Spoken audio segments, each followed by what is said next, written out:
So I'll be the first guy to say I don't know everything by far. By far, far, far, far. Many people out there much smarter than I am, and that includes doctors and scientists and all that, right? But is anybody else out there concerned about some of the decisions being made on the vaccines?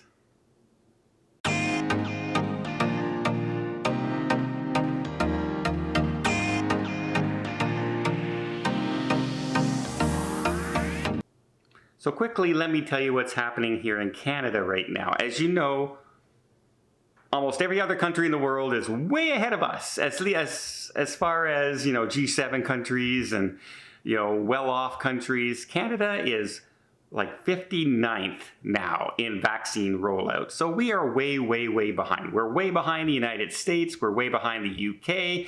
We're way behind the European Union. We're way behind Israel. We're behind everybody, okay? And a little while back when we were having supply shortages of the Pfizer vaccine, they started saying, well, you're supposed to get it after 28 days, but we're going to stretch that to 42 days. And everyone went, well, wait, are you supposed to do that? And why are you doing that? And they said, well, it's to get the first dose of the vaccine into as many people as possible to give them some protection. And people said, okay, all right. But the manufacturers say 28 to 32 days kind of thing, and you're going to 42 days, that's an extra 2 weeks. Is that really the best thing? And they said, well, this way we can spread it out.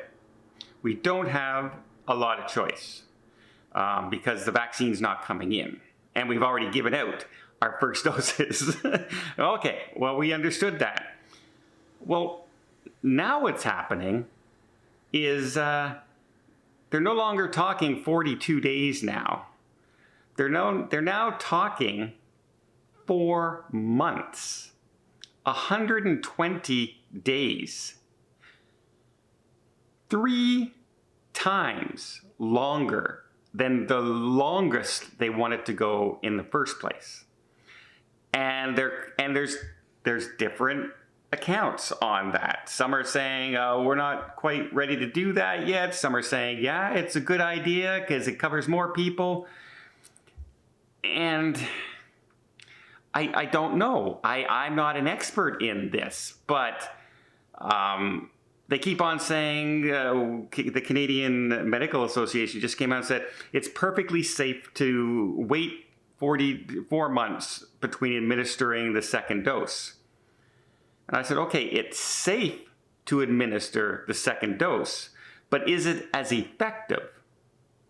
Is it as effective, after 2 months, after 3 months of only having the one dose without getting that second shot?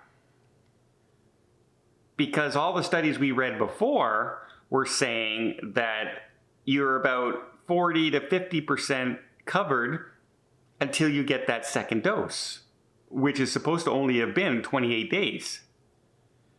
So you can see where a lot of people are completely confused and don't understand and saying what's going on. Add that into the fact that our government right now here in Canada is a minority government. And they are very high in the polls right now because they basically gave everybody free money for the last year. If you earned $500 at a part-time job and you were laid off, the government would give you $2,000 for that period that you've been laid off. So some people no longer had to work for their part-time job, and they got 4 times as much money as well. Oh, and by the way, if you filled out your taxes incorrectly and you thought you were only don't worry about it, you don't have to pay us. That's the kind of thing that's going on right now. Money after money after money. We had a $200 billion deficit, and after this year, it'll be $1 trillion. So it's gone up 5 times, all because we've given out free money everywhere. And so they're very high in the polls. People like free money. Surprise! But the one thing, well, there's a lot of other things, but the one thing that the government currently would have a hard time defending is how slow our vaccine rollout has been. And so for a couple things that have recently happened, the Pfizer company said, hey, you know what? You know how some of your doses, you can get 5 doses in a jar? Well, sometimes you're getting 6. So we want to change our label to say that every dose you get now is 6.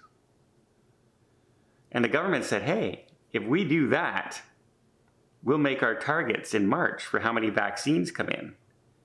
We won't miss our target because all of a sudden we get an extra 500,000 doses if we just change the label to 6. Even though it's been proven you don't get a 6th dose 100% of the time.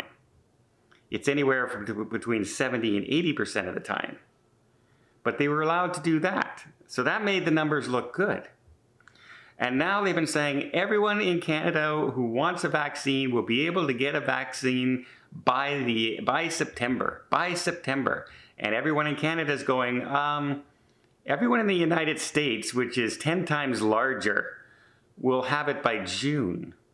Everyone in the UK will have it by June. Israel already has it. Why are we going so slow, government? Why are we going so slow?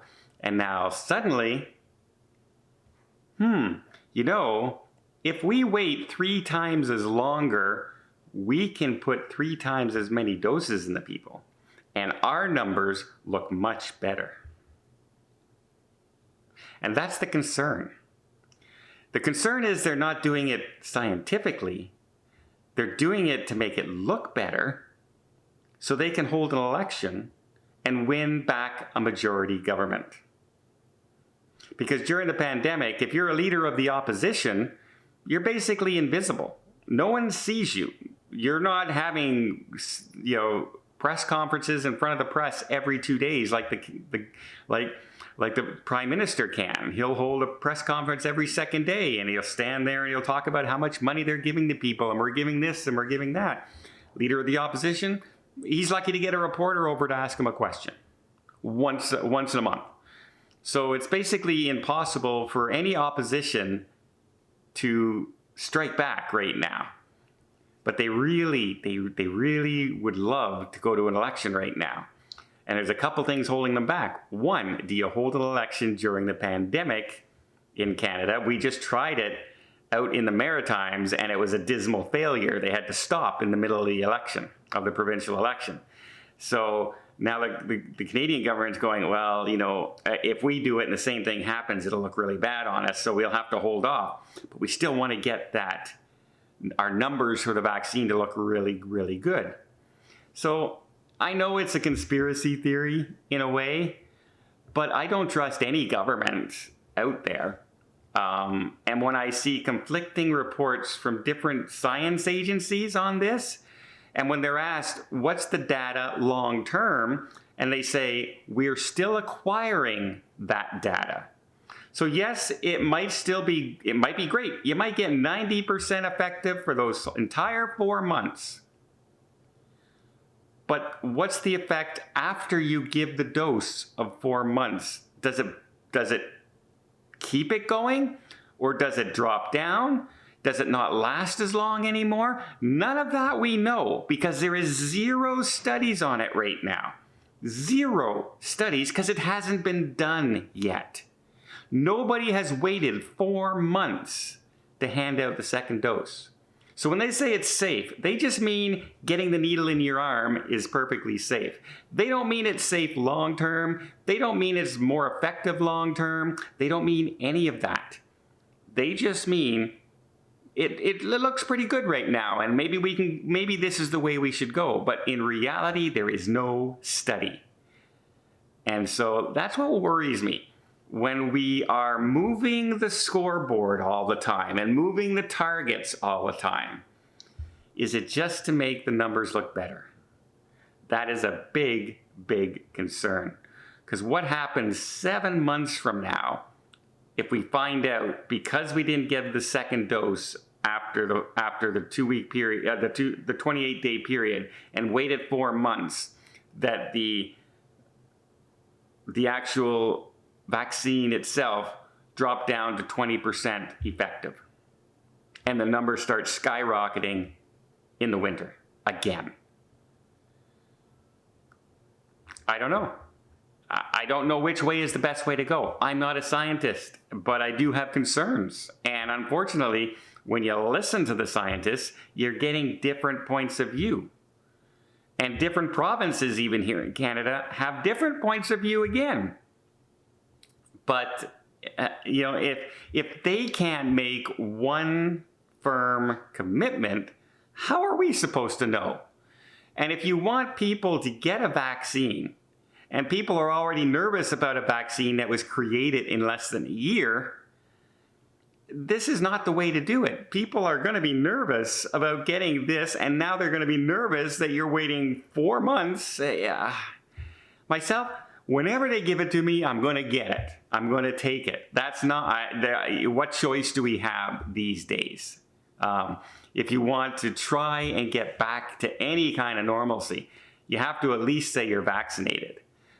Because there's already coming out in Quebec, they're saying you're going to have a vaccine sticker now that you can show that you've been vaccinated.